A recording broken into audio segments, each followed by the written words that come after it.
বিশ্বের সম্মানিত প্রফেসর ইউনূস যখন কথা বলছিলেন, আমার বারবার করে মনে হচ্ছিল যে আমি এই দেশের স্বাধীনতার ঘোষক শহীদ প্রেসিডেন্ট জিয়া রহমানের কথা।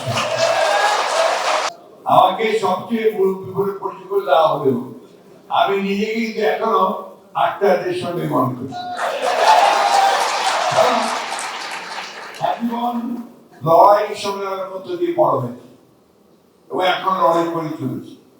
আমরা বিশ্বাস করি বাংলাদেশের মানুষ সংগ্রাম লড়াই এটাদের মজ্জাগত, যে কোনো বিপদে যে কোনো দুঃসময়ে সবাই এক হয়ে লড়াই করতে জানে, তার প্রমাণ জুয়াই দিয়েছে।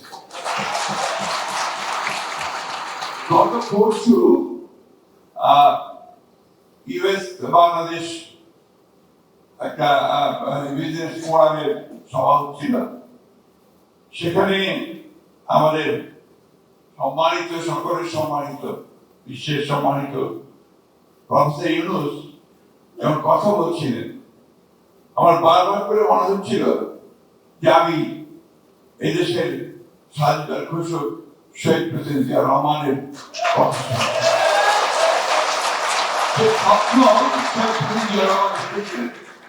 যে বাংলাদেশকে একটা গণতান্ত্রিক, একটা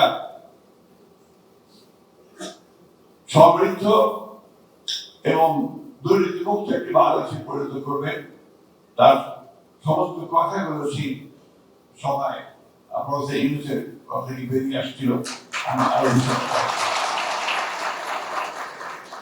বাংলাদেশের মানুষ কিন্তু প্রতিবার লড়াই করেছে, সংগ্রাম করেছে।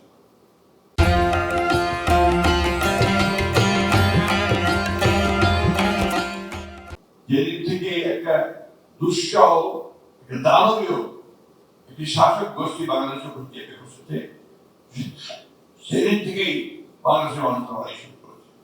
আমি পার্টিকুলার কোনো পলিটিক্যাল পার্টিকে কথা বলতে চাই না, প্রায় প্রতিটি মানুষের বিরুদ্ধে সংগ্রাম করেছে। যেমন করেছে আপনার সেই তেঁতুলিয়ার গ্রামের মানুষ, আপনারা এইখানে এই প্রবাস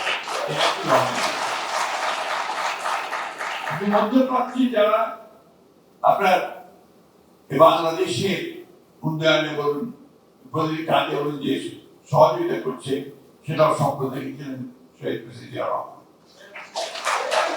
এবং আজকে গার্মেন্টসের যে নারীরা আমাদের যে কাজ করছেন, একটা নতুন একটা অধ্যায় সূচনা করতেন, সেটা কিন্তু সম্প্রদায় দিয়েছিলেন শহীদ প্রেসিডেন্ট জিয়া রহমান।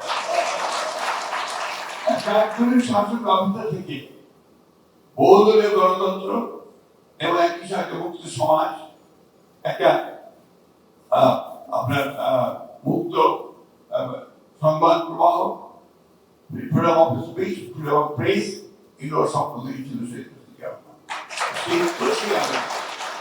আজকেও আমাদের নেতা, তরুণ নেতা আমরা বলি, তিনি 31 দফা কর্মসূচি দিয়ে সেই নতুন চিন্তা ভাবনা।